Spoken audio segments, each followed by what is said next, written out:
بالله من الشيطان الرجيم بسم الله الرحمن الرحيم ثم توليتم من بعد ذلك فلولا فضل الله عليكم ورحمته لكنتم من الخاسرين ولقد علمتم الذين اعتدوا منكم في السبت فقلنا لهم كونوا قردة خاسئين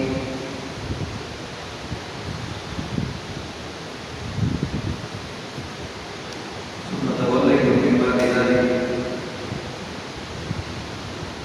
اس کا تعلق وہ کھینچنے والے مضمون سے تم نے ایک بار توبہ کیا ہم نے تمہیں معاف کیا ثم توليتم پھر اپنی بات سے پھر گئے اگر خدا کا فضل نہ ہو اور اللہ کی رحمت نہ ہو لکنتم من الخاسرین تم بڑے خسارے میں چلے جاتے ہیں۔ رحمت دو قسم کا ہے، ایک رحمت عامہ ہے اور ایک رحمت خاصہ ہے۔ یہ بات یاد رکھو، رحمت عامہ میں مسلمان، کافر، فرما بردار، نافرمان سب شامل ہیں۔ یہ اللہ کی وہ رحمت ہے جو سب کی طرف متوجہ ہوتی ہے۔ رحمت خاصہ وہ ہے جس سے پہلے سے مسلمان اور فرما بردار کی مناسب ہے، کافر کی طرف بھی رحمت متوجہ نہیں ہوتی۔ آخرت کے اعتبار سے ہو تو رحمت خاصہ تم بڑے خسارے میں ہوتے، لیکن اللہ پاک نے تمہیں بچا لیا اس خسارے سے، اور تم پیغمبر کی بات مان کر اور اپنے گناہ پر غالب ہو کر اللہ پاک نے تمہیں بچایا۔ دنیا کے اعتبار سے ہو تو اللہ کی مکر سے تم بچ گئے۔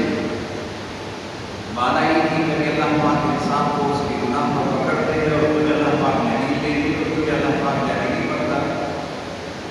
گویا کہ رحمت عامہ کے اندر تم اس سے فائدہ حاصل کر کے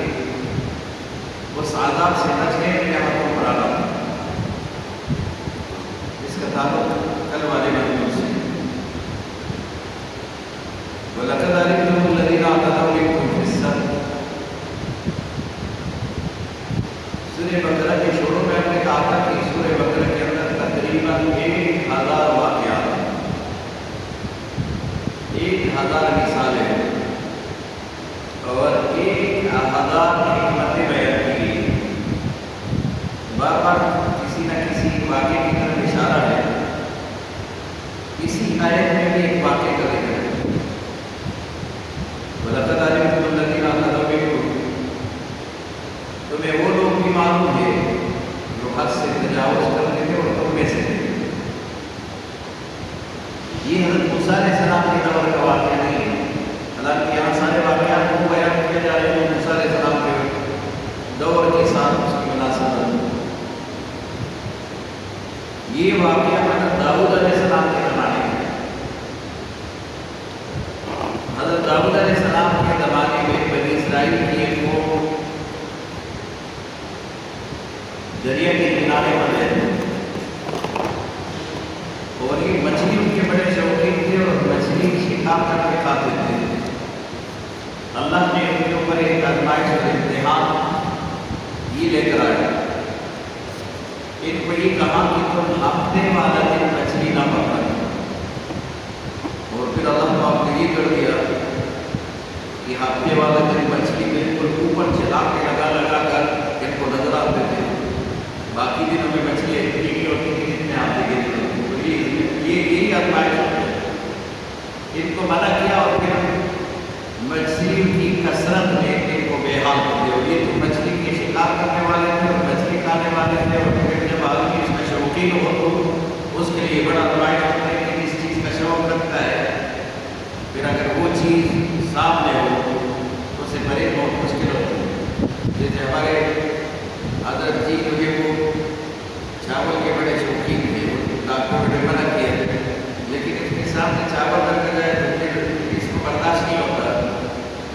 وہ چاول اسی طرح کرتے ہیں، باوجود اس کے کہ ان کی صحت کے لیے مضر ہے پھر بھی کھاتے ہیں۔ اب بنی اسرائیل کو مچھلی سے منع کیا، حالانکہ بڑے شوقین تھے، اور یہ دو جماعتیں تھی ہوئے، پہلے تو ایک ہی تھے، لیکن ایک دریا کے کنارے پر رہتے تھے، لیکن اس سے جو ہے تھوڑا سا آؤٹ سائڈ ایک قوم۔ اب جو علماء صلاحہ اس میں نیک لوگ تھے، انہوں نے منع کر دیا کہ بھائی جب اللہ پاک نے منع کیا ہے تو آپ مچھلی کے شکار سے اپنے آپ کو باز رکھو۔ اچھا، ان میں سے پہلے ایک آدمی نے ایسا کیا کہ مچھلی چپکے سے پکڑ کر لے کر آیا، گھر میں نے اس کو کسی طرح پکا کے کھا لیا، تو پڑوس کو اس کی خوشبو آئی، انہوں نے کہا کہ کیا تم مچھلی لے کر آئے تھے؟ لیکن مچھلی نہیں لے کر آئے۔ وہ انتظار میں تھا کہ چلو اگلے ہفتے کو دیکھتے ہیں پھر کیا کریں۔ اگلے ہفتے کو پھر اسی طرح اس کے گھر سے خوشبو آئی، لیکن تم مچھلی لے کر آئے تھے؟ لیکن مچھلی نہیں لے کر آئے۔ انہوں نے کہا نہیں مچھلی تو آپ لے کر آئے، ادھر اتنا تو میری بیوقوفی ہو، مچھلی کا یہ خوشبو میرے گھر تک آیا۔ جب انہوں نے کہا کہ میں آپ کو یہ طریقہ بتاتا ہوں، ہفتے والا مچھلی نہیں ہے، ہفتے کے دن میں نے ایک اسی طرح کا جو ہے ڈور بنایا اور اس ڈوری کے ساتھ جو ہے کنڈا لگایا، مچھلی کو پکڑا، لیکن اس کو پانی کے اندر ہی چھوڑا اور پانی سے نکالا گیا، اور پھر اس کو اتوار والا دن جا کر لے کر آیا اور پھر میں نے اسی طرح اس کو استعمال کیا۔ تم بھی اسی طرح شروع کرو کہ یہ ہیلا اس کو بھی پسند آیا، انہوں نے کہا یہ اچھی بات ہے کہ مچھلی تک اس کے بغیر تو ہمارا گزارا نہیں ہوتا، تو چلو ہم بھی ایسے کریں۔ اور بعد مفسرین نے بھی کہا کہ وہ چھوٹے چھوٹے حوض بناتے تھے، اس حوض کے اندر مچھلیوں کو گیر دیتے تھے اور پھر جو ہے بات باندھتے تھے، آگے پھر اتوار والا دن جا کر اسی مچھلی کو جو ہفتے والا بنا تھا اسی مچھلی کو پکڑ کے لے آتے ہیں۔ جیسے ہمارے صاحب نے محرم کے 9-10 کو تو شربت نہیں پیا، لیکن لے کر فریج میں رکھا اور پھر جو ہے اس نے کہا کہ 11 تاریخ کو جائے، وہ حرام چیز 11 تاریخ کو کھا جائے، اس کو 11 تاریخ کو پی گئے۔ اب ہفتے والا مچھلی میں ہم نے پکڑ کے کسی طرح اتوار کو کھانا شروع کر دیا، اور یہ ہیلا بات ہیلے جائز بھی ہے، علماء نے بہت سارے ہیلے جائز ہیں۔ رسول اللہ صلی اللہ علیہ وسلم نے فرمایا کہ 1 کلو کھجور کے بدلے 2 کلو کھجور لینا حرام ہے، کیونکہ جنس ایک ہے اور ایک جنس میں اضافہ حرام ہے۔ 1 کلو آٹے کے بدلے 2 کلو آٹا لینا حرام ہے، یہ سود ہے، جنس کے ساتھ اس میں اضافہ۔ لیکن اگر 1 کلو 2 کلو کھجور آپ کے پاس ہے اور وہ کم قیمت والا ہے اور آپ نے 2 کلو کھجور بیچ کر اسی قیمت سے 1 کلو کھجور مطلق خرید لیا، پھر جائز ہے، کیونکہ اس کا جنس بدل گیا۔ پہلے کھجور کے بدلے کھجور میں اضافہ حرام تھا، اب آپ نے کھجور بیچ کر اس کے بدلے آپ نے اسی قیمت سے آگے کھجور لیا، اسے 1 کلو لیا تو بھی ٹھیک ہے، حالانکہ آپ نے تو 2 کلو کھجور بیچے اور وہ 2 درہم میں مثلاً آپ نے بیچا، اور عمدہ کھجور ہے ہی 2 درہم کا، تو 2 درہم کے آپ نے عمدہ کھجور لے لیے تو جائز ہے۔ اس سے جائز بھی ہے، لیکن ناجائز بھی وہ کبھی جائز نہیں ہو سکتے۔ تو جب انہوں نے یہ شکار شروع کیا تو صلحاء علماء جو اس وقت تھے انہوں نے منع کیا کہ بھائی یہ کام نہیں کرو، اس سے اللہ ناراض ہوتے ہیں، اور ایسا نہ ہو کہ خدا آپ کے اوپر کوئی عذاب نہ لیتا ہے۔ لیکن یہ بستی ان کی عادت تھی اور ان کی عادت تھی، اور ان کا ایک قیدا تھا جو کہ اس بستی کو انہوں نے اسی قلعے سے پورا الگ کیا تھا۔ اچھا، یہ لوگ دیکھ رہے تھے اس بستی سے ہمیشہ شور آتا تھا، اور ایک دن ایسا گزرا کہ اس بستی میں بالکل سناٹا تھا۔ ان لوگوں نے کہا کہ یہاں سے ہمیشہ شور آتا ہے، یہ سناٹا کیوں ہے؟ اپنا ایک آدمی بھیجا کہ جاؤ بستی کے بارے میں معلوم کرو کہ یہاں سے شور آتا تھا، شور نہیں آ رہا، سناٹا ہے کیا خیریت جو ہے؟ آدمی گیا تو دروازہ قلعے کا بند نہیں کھل رہا، اور یہ دیوار سے چڑھ کر آ کر دیکھا تو انسان غریب قسم بندر ہے، یہ حیران ہو گئے کہ یہاں وہ لوگ کہاں چلے گئے، وہ بندر آپس میں ایک دوسرے کے ساتھ مل کر کسی طرح رو رہے ہیں۔ یہ اگر واپس اپنے بستی والوں کو انہوں نے بتایا کہ وہاں پہ انسان نہیں ہے، اس بستی میں جو سب بندر ہے، وہ انسان کہاں چلے گئے جو بندر آ گئے؟ تو یہاں سے سارے لوگ بھاگ کے گئے۔ اب وہ جو بندر بنے وہ تو سب ایک جیسے، لیکن اس میں سے جو رشتہ دار ان کا تھا وہ اپنے رشتہ دار کو جانتا ہے، وہ اس کے پاس جا کر روتے، وہ بندر ان کے پاس جا کر روتے، اور یہ تو اس کو نہیں جانتے، سب ایک جیسے ہیں بندر۔ اور بعض علماء نے کہا ہے کہ جو ان کے بڑے تھے وہ خنزیر بن گئے تھے، اور جو ان کے جوان تھے وہ بندر بن گئے تھے، لیکن وہ ان کو جانتے تھے، یہ ان کو نہیں جانتے کہ سب کا چہرہ بس ہو چکا تھا، بندر اور خنزیر بن گئے۔ بعض لوگ اپنی بندر کا بڑا احترام کرتے کہ یہ انسان تھے پھر بندر بن گئے، اور یہ وہ والا بندر نہیں ہے، وہ جو انسان بندر بن گئے۔ وہ حدیث میں ابو ہریرہ رضی اللہ عنہ کی روایت ہے، 3 دن بعد وہ سب کے سب ہلاک ہو گئے تھے، اور ان میں کوئی بھی زندہ نہیں بچا، کیونکہ عذاب کی صورت میں کوئی زندہ بچ ہی نہیں سکتا، اور 3 دن کے اندر اندر وہ سب مر گئے، وہ بندر سب ہلاک ہو گئے۔ اور ایک کو جو بندر بنا ہے، بندر کا یہ قسم پہلے سے موجود تھا دنیا میں، یہی سے بندر شروع ہوا، بندر پہلے سے تھے، بنی اسرائیل کی یہ قوم بندر بن گئی، خنزیر بن گئے، اور یہ پھر جو ہے اسی طرح 3 دن کے بعد سب کے سب مر گئے، ہلاک ہو گئے، ان میں سے کوئی زندہ نہیں بچا۔ یہ جو بات لوگ بندر کو ہی انسان سمجھتے کہ یہ بندر پہلے انسان تھا اور پھر جو ہے بندر بن گئی، بے وقوف ہے۔ بندر خود ہی ایک جانور ہے جو اللہ پاک نے پیدا کیا، بعض صفاتوں کے انسان کے ساتھ جو ہے وہ مل جاتے ہیں، لیکن یہ نہیں کہ وہ انسان ہے۔ تو اس آیت میں اس کا ذکر ہے، وَلَقَدْ عَلِمْتُمُ الَّذِينَ اعْتَدَوْا مِنكُمْ فِي السَّبْتِ، تمہیں معلوم ہے وہ لوگ جو تجاوز کرتے تھے حد سے، حد سے تجاوز کرتے تھے، فِي السَّبْتِ ہفتے والا دن میں، اور اللہ پاک نے منع کیا تھا کہ اس میں تجاوز نہ کرو، ہفتے میں آپ مچھلی نہ پکڑو، حرام ہے آپ کے لیے۔ وَقُلْنَا، اللہ کے اتحاد نے ان کو کہا، ہو جاؤ قِرَدَةً بندر خاسئین، ذلیل ہو کر، ذلیل بندر بن جاؤ۔ اب بندر پہلے موجود تھے تو اللہ نے ان کو کہا تم بندر بن جاؤ۔ یہ انسان کے عبرت کے طور پر اللہ پاک نے ایسا کیا جو باقی تھے کہ تم بھی اللہ کی نافرمانی کرو گے تو اللہ کے لیے کوئی مشکل نہیں تھی، تم اتنے بہترین سانچے میں انسان بنے ہوئے ہو تو اللہ پاک کو بیٹھے یہ سنو تمہاری انسانی تو سیچھی کے اوپر بھی اللہ پاک پسند کر کے کیا اور صورت نظر وجعلناها نکالا لما، اللہ کے جہاں نے ان کو بنایا نکالا عبرت بنایا، لما بین یدیہا جو پہلے ہے یعنی اس وقت موجود ہے وہ ان کے لیے، وما خلفہا بعد میں آنے والے ہیں ان کے لیے بھی عبرت بنایا، وموعظہ اور ہم نے ان کو نصیحت بنایا، للمتقین پرہیزگاروں کے لیے، پرہیزگار دیکھ کر اس کے لیے تو نصیحت ہے کہ واقعی اللہ کا نافرمان دنیا میں بھی ذلیل ہو سکتا ہے، تو کیوں اللہ کی نافرمانی کرے؟ اس کے تقویٰ میں اور اضافہ ہوتا ہے، اس کے خوف میں اور اضافہ ہوتا ہے، اور اس کے نیکی میں اور اضافہ ہوتا ہے جو تقویٰ دار ہوتا ہے۔ ویس کا لہو سلیقوں بھی یہاں سے ایک اور واقعہ ہے۔ بنی اسرائیل کا ایک مالدار آدمی تھا، یہ واقعہ بہت مشہور ہے، آپ نے بار بار سنا، یہ پورا سورت اسی کے نام پر ہے، سورہ بقرہ، اس میں بکری کا ذکر ہے اور بقرہ اسی کے نام پر ہے۔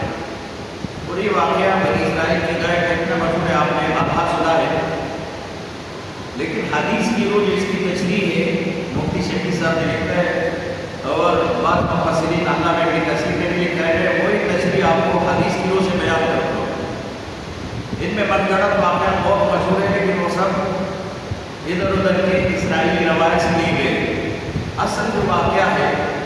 وہ یہ تھا کہ بنی اسرائیل میں ایک آدمی تھا اور وہ تھا بہت مالدار، ان کے بیٹے نہیں تھے اور ان کی صرف ایک بیٹے تھے، لیکن اس کا ایک بھائی تھا جو بھائی بھی مر گیا تھا، اور اس کا ایک بھتیجا تھا وہ رہ گیا تھا۔ اس کے بھتیجے نے یہ لالچ کیا کہ اگر میں اپنے اس چچا کا انتظار کروں اور یہ اپنے موت مرے اور پھر یہ مال اور دولت اور یہ سب جو ہے میں اس کا وارث ہوں کیونکہ ان کی جو لڑکی ہے اور یہ سب مجھے مل جائے، یہ تو بہت دیر ہو جائے گی، کیوں نہ اس چچا کو قتل کرو اور اس کا دولت قبضہ کرو۔ انسان بڑا حریص ہے، تو بھتیجے نے اپنے چچا کو قتل کیا، یہ لڑکی بھی میرے قبضے میں آئے گی، میں اسے نکاح کروں گا اور یہ دولت اور یہ پورا سب جو ہے جائیداد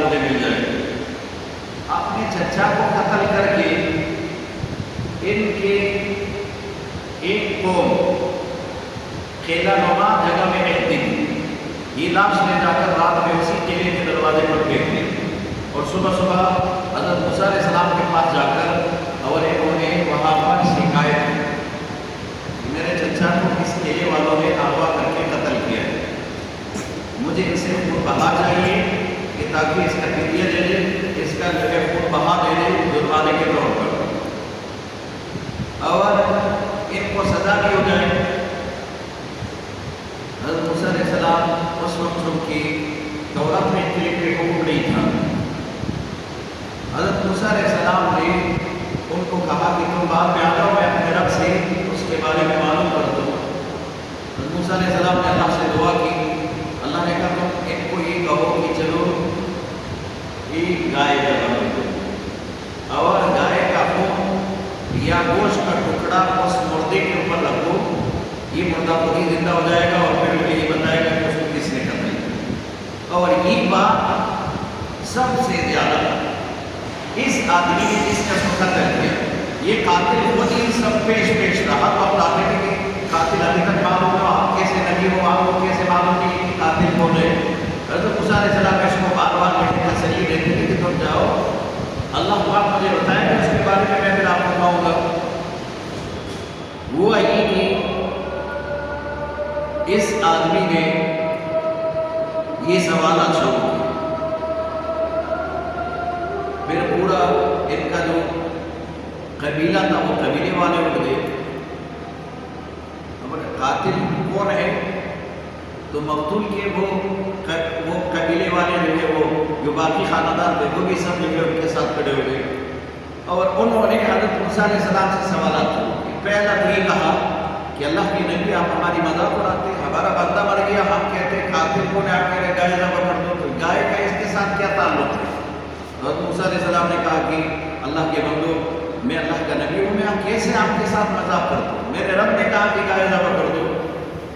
اچھا تو کیسے گائے ہونی چاہیے؟ یہ انہوں نے سوالات کیے اور اسی کے بارے میں قرآن بھی کہتے ہیں، حدیث میں بھی ہے کہ بیجا سوالات نہ کرو ورنہ آپ اپنے لیے مشکل پیدا کریں گے۔ رسول اللہ صلی اللہ علیہ وسلم نے منع کیا تھا صحابہ کرام، اور آپ کو معلوم ہے پورا قرآن میں صحابہ نے جو سوالات کیے صرف 12 سوالات کیے صحابہ نے جو کیے۔ یسألونک عن الیتامی، یتیموں کے بارے میں سوال کیا، یسألونک عن الشہر الحرام، شہر حرام کے بارے میں سوال کیا۔ یہ جو سوالات صحابہ نے کیے جس پر کوئی نتیجہ مرتب ہو، صرف 12 سوالات، 1,24,000 صحابہ ہے اور ان کے سوالات دیکھو صرف 12 سوالات رسول اللہ سے کی، بیجا سوالات کی نہیں صحابہ نے۔ ہاں یہ کیا ہے نماز کے بارے میں، باپ کے بارے میں، اپنے آپ کو سمجھانے کے لیے رسول اللہ صلی اللہ علیہ وسلم سے کئی بار پوچھا ہے، لیکن اس مسئلے کا اس سے تعلق ہو تب پوچھا ہے، بلا تعلق کسی سوال کا۔ رسول اللہ صلی اللہ علیہ وسلم کے پاس ایک آدمی آیا، انہوں نے کہا کہ اگر میں اپنی بیوی کو گناہ کرتے ہوئے دیکھوں تو کہا کہ گواہ کے بغیر اس کو کوئی سزا نہیں ہوگی۔ تو اس نے پھر کہا، رسول اللہ نے پھر منع کیا، پھر اسی طرح کے 2-3 دفعہ انہوں نے پوچھا اور ہوا کہ چوتھے 5ویں دن اس کی بیوی کے ساتھ اسی طرح کا گناہ کسی نے کیا اور پھر یہ آگے بڑا شرمندہ تھا۔ رسول اللہ صلی اللہ علیہ وسلم کہہ رہے تھے کہ تم بیجا سوال کر رہے تھے، اسی کے خود ہی تم شکار ہو گئے۔ اسی طرح کے سوال نہیں کیا کرے جس کا کوئی تعلق نہ ہو یا آپ سے کوئی اس کا جو ہے وہ سوال کا آپ سے کوئی جو ہے معاملہ پیش نہ آئے اس سوال کے۔ تو بہرحال بنی اسرائیل کہنے لگے کہ گائے کیسے ہونی چاہیے؟ اللہ کے نبی نے اس کو موسیٰ علیہ السلام نے کہا کہ بھائی گائے ہو بس، تو کہ میری صفات کیا ہونا چاہیے گائے، یہ صفت، پھر رنگ کیسا ہو تو یہ رنگ، پھر یہ، تو اسی طرح یہ مشکل ہوتا رہا انہوں نے خود اپنے لیے مشکل کیا۔ اب جب آخر میں موسیٰ علیہ السلام نے کہا کہ وہ گائے ایسے ہو کہ نہ بوڑھی ہو نہ زیادہ جوان ہو اور رنگ بھی اس کا صرف ایک کلر ہو، اس میں کوئی دوسرا دبا ہی نہ ہو، ایک ہی کلر ہو اور وہ بھی زرد کلر ہو، اس کی شعاع نکلے اور اسی طرح کا جو آدمی دیکھے اس کو دیکھنے سے خوشی ملے، اسی طرح کا گائے۔ اب بنی اسرائیل سمجھ گئے کہ گائے تو ہمارے لیے بڑی مشکل ہوگی، اب گائے کے لیے یہ ڈھونڈنے کے لیے یہ نکلے اپنے بستی سے۔ اور یہاں دیکھو اللہ پاک جس کے مال میں برکت ڈالتا ہے اس کا بھی ایک واقعہ ہے، مفتی شفیع صاحب نے لکھا ہے، ایک لڑکا تھا جوان، وہ اپنے والدین کا بڑا فرمان بردار تھا۔ اس کے پاس ایک آدمی سونا لے کر آیا اور بیچنے کے لیے انہوں نے کہا کہ یہ میرے پاس جو سونا ہے یہ اس کی قیمت ہے 70,000 روپے، اگر آپ نے لینا ہے تو اس وقت میں 10,000 روپے کم کر کے اس کو 60,000 روپے میں آپ کو دے دوں۔ اس نے کہا کہ میرا والد سو رہا ہے، اس کے پاس رقم بے شک ہے لیکن میرا والد سو رہا ہے، میں اس کو جگا نہیں سکتا، وہ خود جائیں گے تو آپ تھوڑا انتظار کریں پھر ہم آپ سے سودا کر لیں گے۔ اس نے کہا چلو آپ کو میں 50,000 میں دیتا ہوں۔ تو پھر انہوں نے کہا یہاں تک کہ 30,000 تک وہ بندہ ہے کہ 30,000 اور یہ اسی طرح 10,000 اوپر کرتے ہیں کہ چلو آپ کا 70 کی بجائے 80 ہو گیا لیکن تم انتظار کرو، یہ کہہ رہے 70 کی بجائے 60 ہو گیا لیکن تم لے لو۔ اسی طرح یہ 30 تک آیا، وہ 1 لاکھ تک پہنچا، وہ کہہ رہے کہ چلو تم 1 لاکھ روپے آپ سے لے لو لیکن انتظار کرو، لیکن میں اپنے والد کو جگا نہیں سکتا، اس کے نیند میں اس کے خلل نہیں ڈال سکتا۔ اچھا تو یہ آدمی چلا گیا ناراض ہو کر، اپنا جو ہے وہ قیمتی سونا لے کر گیا۔ پھر وہ والد جاگے، انہوں نے اس کو قصہ سنایا، بہرحال وہ کہتے اگر آپ مجھے جگاتے تو سودا ہو جاتا، چلو اس میں ہمارا قسمت نہیں تھا۔ پھر کچھ دن بعد اس کے والد کا انتقال ہوا، جس کی والدہ رہ گئی تو یہ اپنے والدہ کی بھی بہت زیادہ خدمت کرتا تھا، تو ان کے گھر میں یہ گائے تھی۔ اب جب بنی اسرائیل ڈھونڈتے ڈھونڈتے ان کے گھر تک پہنچے، یہ گائے ہمیں چاہیے، اور یہ بھی سمجھ گئے کہ اتنے سارے لوگ آئے اور ہماری گائے کو پسند کیا اور پہلے جو ہے ان کا پورا کلر دیکھا اور یہ تو اس میں کچھ کمال ہے، تو کہا کہ یہ میں نہیں بیچتا۔ اس نے کہا چلو ہم 2 گائے دیتے ہیں، آپ 1 گائے دے دو، 3 دیتے ہیں 1 دے دو، 10 تک ہو گئے، 10 گائے لے لو، یہ 1 گائے دے دو، نہیں بیچنا ہی نہیں۔ آخر میں بنی اسرائیل سب جمع ہو گئے، چلو تم گائے کو تولو، ہم اس کے بدلے سونا دیتے، اتنا سونا دیتے جتنا گائے کا وزن، اور یہ سونا دے لو اور یہ گائے دے دو۔ تو انہوں نے کہا چلو اس پر میں راضی ہوں، تو اتنا سونا لے کر انہوں نے گائے بیچی۔ اللہ پاک نے وہ جو والد کی وجہ سے کہ اس کے آرام میں خلل نہ آئے، اس کے بعد میں اتنا برکت دیا کہ اس کے بدلے گائے کے بدلے اتنا سونا مل گیا۔ اب بنی اسرائیل وہ گائے لے کر جب آئے اور اس کو ذبح کیا، اس کا خون وہاں میت کے اوپر ڈالا اور اسی طرح اس کا گوشت اس کے ساتھ لگایا، قبر کے ساتھ وہ بندہ اٹھا، تو حضرت موسیٰ علیہ السلام نے کہا تمہیں کس نے قتل کیا؟ میرے بھتیجے نے۔ کیوں قتل کیا؟ کیونکہ میری بچی کے ساتھ نکاح کرنا چاہتے تھے اور میرا مال ہڑپ کرنا چاہتے، اس لیے اس نے مجھے قتل کیا، اور یہ پھر الزام ہے کسی پر بھی اس نے لگایا ہو لیکن میرا قاتل نہیں۔ یہ کہہ کر واپس وہ آدمی مرا ہے اسی وقت۔ یہ ایک معجزہ تھا موسیٰ علیہ السلام کا، اور بس اس نے پوچھا، قاتل بتایا، وہی قاتل تھا جو پیش تھا کہ حضرت موسیٰ علیہ السلام کو کہہ رہے تھے کہ قاتل دے دو، وہ قاتل جو ہے خود ہی تھا، خود ہی اس کا قاتل تھا۔ تو آگے یہ پورا اسی واقعہ کا ذکر ہے۔ وَإِذْ قَالَ مُوسَىٰ لِقَوْمِهِ، موسیٰ علیہ السلام نے اپنے قوم کو کہا، إِنَّ اللَّهَ يَأْمُرُكُمْ، اللہ تمہیں حکم دیتا ہے، أَن تَذْبَحُوا بَقَرَةً، کہ تم گائے ذبح کرو، صرف ایک ہی گائے ذبح کر دو، یہ انہوں نے خود ہی مشکل کر دیا۔ قَالُوا أَتَتَّخِذُونَا هُزُوًا، انہوں نے کہا کہ اللہ کے نبی آپ ہمارے ساتھ مذاق کرتے ہو، ہم تو قاتل کا پوچھ رہے اور آپ گائے کا کہہ رہے کہ گائے ذبح کر دو۔ قال موسیٰ علیہ السلام نے کہا اعوذ باللہ، اللہ کی پناہ، ان اکون من الجاہلین، مذاق تو جاہل کرتے کہ میں جاہل ہوں، میں تو جاہل نہیں ہوں کہ آپ کے ساتھ مذاق کروں، میں حقیقت بتا رہا ہوں کہ تم گائے ذبح کرو، اس میں تمہارا قاتل معلوم ہو جائے گا، یہ اللہ کی طرف سے